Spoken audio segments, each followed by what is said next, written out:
வந்துட்டாளே copy விட்டு ஒரு ஆளை நிம்மதியா வந்துருவாங்க காப்பி கேட்டு. யாரு வாங்க உள்ள? இல்லக்கா கதவை தட்டினா திறக்கவே மாட்டேங்கிறீங்க. வாங்கக்கா, நல்லா இருக்கீங்களா? நல்லா இருக்கீங்க. நீ எப்ப ஆஸ்திரேலியாவுக்கு வந்தீங்க? ஆஸ்திரேலியாவா? ஆஸ்திரேலியாவுக்கு போயிட்டீங்கன்னு சொன்னாங்க. இல்லக்கா ஆஸ்திரேலியா இல்ல, ஆஸ்திரேலியா. ஆஸ்திரேலியா ஆமாக்கா ஆமாக்கா, நானே மறந்துட்டேன். என்னக்கா எப்ப வந்தீங்க? நான் வந்து ஒரு மாசம் ஆச்சு.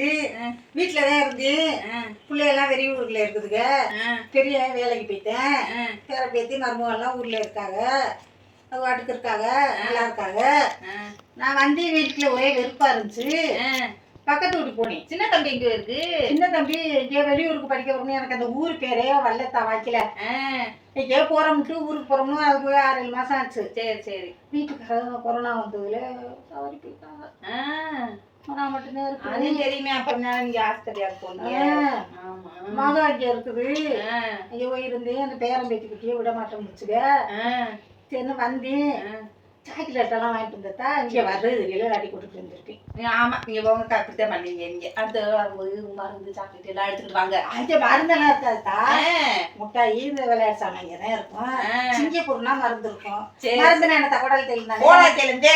அதை விடவே மாட்டீங்களாத்தா. ஊருக்கு போயிட்டு வர்றவங்கள்ட்ட அப்புறம் என்னத்த கேக்குறது உங்கள்கிட்ட? நகையை கொண்டாங்க பகையை கொண்டாங்க நாங்க அதுவும் கேட்பீங்களோ? கேட்பீங்க நகை வைக்கிற விலையில 53,000 சொல்றாங்க. கோடாச்செல்லாம் கேட்டு நகையை கேட்டா கொடுப்பீங்க. கோடாச்செல்லாம் ஒருத்தருக்குன்னா ஒண்ணு கொண்டாந்து கொடுக்கலாம். நான் 10,000 ரூபாய்க்கு ஒரு பாக்ஸ் வாங்கிட்டு வந்தேன்னா ஓசியே கொடுத்தேன்னா என் நிலைமை என்ன ஆகுது? சரி, அப்புறம் என்ன கதை? நம்ம ஊருக்குள்ள என்ன நடக்குது ஒன்னும் தெரியல. நீங்க போய் விசாரிச்சீங்களா? எங்கிட்ட போனதா? அதான் நீங்க வந்தோட போய் எனக்கு தெரியும். நீங்க எல்லாம் கதையை கேட்க முடியல. மாலாவட்டுக்கு போனேன். மாலாவட்டுக்கு போனா அது இவ்வளவு பெரிய கதை சொல்லுது. 2 மாசம் நடந்ததெல்லாம் சும்மாவே கதை பேசுவேன். அப்படித்தான் சொல்லுது அந்த மாலா. எனக்கு ஈழு போட்டு மாலை முடியல. ஃபர்ஸ்ட் என்ன சொன்னிச்சு ஞாபகமே இல்லை. அப்படி சொல்லிக்கிட்டு இருந்தேன்னா மத்தியானம் ஆயிடுச்சு. மத்தியானம் ஒரு 2 மணி ஆகி போச்சு. 2 மணி ஆனோடனே சாப்பிடுன்னு போய் என்னை போட்டு படுத்து எடுத்துக்கிட்டாங்க. எனக்கு பசிதேன். இருந்தாலும் நம்ம விட்டு கொடுக்க கூடாதுன்னு அதை வேண்டாத்தா நான் சமைச்சு வச்சிருக்கிறேன். ஆனா நான் வீட்டுல ஒண்ணுமே பண்ணல. காலையில எழுந்திரிச்சு சொன்னதே அங்கே போயிட்டனே, ரோசி வீட்டுக்கு போயிட்டனே. மத்தியானம் ஒண்ணுமே பண்ணல.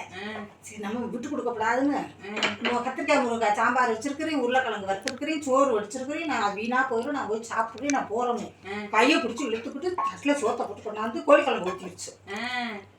சரி சாப்பிடுன்னு போல மல்லு கட்டுறாங்க. கோழிக்குழம்ப பார்த்தோன்னே ஒரு ஆசை வந்துருச்சு. நாட்டுக்கோழி குழம்புல அப்படின்னு முட்டை வேற ஒன்று வச்சுச்சா. சாப்பிட்டு நல்லா இருந்துச்சு. நல்லா வச்சிருக்கட்டா அப்படின்னு சொன்னேன். சரி நான் என்னைய படுத்துருந்தேன். சாப்பிட்ட மயக்கம் நிறைய சாப்பிட்டுன்னு சொல்லிட்டேன். பேசாம படுத்துட்டேன். அப்புறம் சொல்லித்தான் நான் போயிட்டு வரேன்னு சொல்லிவிட்டு வந்தேன். வந்துகிட்டு இருக்க ஒரு ஞாபகம் வந்துச்சு. ஆனால் நம்ம 10 மாவட்டத்துக்கு போகலாமே, போய் பார்த்துட்டு வந்துடுவோம். 2 மாசம் ஆச்சு பார்த்து அப்படின்னு சொல்லிட்டு வந்தத்தாங்க. வந்து கொஞ்சம் காப்பி இப்பி தருவேன்னு பார்த்தேன். இந்த அக்கா இதே வேலையா தெரியுது. காலையில ஒரு வீட்டுல டிஃபன் சாப்பிட்டுருக்கு, மத்தியானம் சோறு சாப்பிட்டுருக்கு, சாயந்தரம் டீ குடிக்க இங்க வந்துருச்சு. அப்படியெல்லாம் இல்லை. காலையில இருந்து இதே வேலையா தெரியுதுங்களாக்கா? வீட்டுக்குள்ள இருந்து என்ன பண்றோம் நம்ம இப்படி 4 பக்கம் போனோம்னாத்த மைண்ட் நல்லா ஃப்ரெஷ்ஷா இருக்கும். என்னத்த ஒழிக்கிற கடலையாத்தா? அந்த கடலை இருக்குதுன்னே இந்தாங்க தண்ணியை குடிச்சிட்டா இதை விட்டு வைக்கல அக்கா. ஏட்டா வேர்க்கல்லையா? நல்லா இருக்குமே, எனக்கு பிடிக்கும்டா. நல்லா திரும்பி வேர்க்கல்ல எங்கிட்ட யாரும் விட்டாலும் விட்டுறது இல்லை. வாங்கி தின்னுறது. நீ கொஞ்சம் தின்னு எனக்கு போதும். நல்லா இருக்குதா போட்டுன்னு? ஆமா, கவுதம் கடையிலையா? நல்லா இருக்குதா கடலை? நல்லா முக்கு முக்காது எத்த தள்ளி இருக்கு. சரினே வந்து ராத்திரிக்கு என்ன சமைக்க போற? நைட்டு கோதுமை தோசை ஊற்றணுக்கா. இந்த பிள்ளைய கோதுமை தோசை செய்யுது. ஏத்தா சப்பாத்தி எப்படியானே? சப்பாத்தி அது யார் தேய்க்கிறது? அதனால கோதுமை தோசை வச்சுட்டு கொடுத்துறதுண்ணா. அப்படியா? இன்னும் 1/2 கிலோ மாவு போட்டு சுடுவியாத்தா? ஏக்கா நைட் சாப்பாடுங்களே பக்கத்தெல்லாம் பார்க்குறீங்களோ? ஏக்கா சாப்பாடு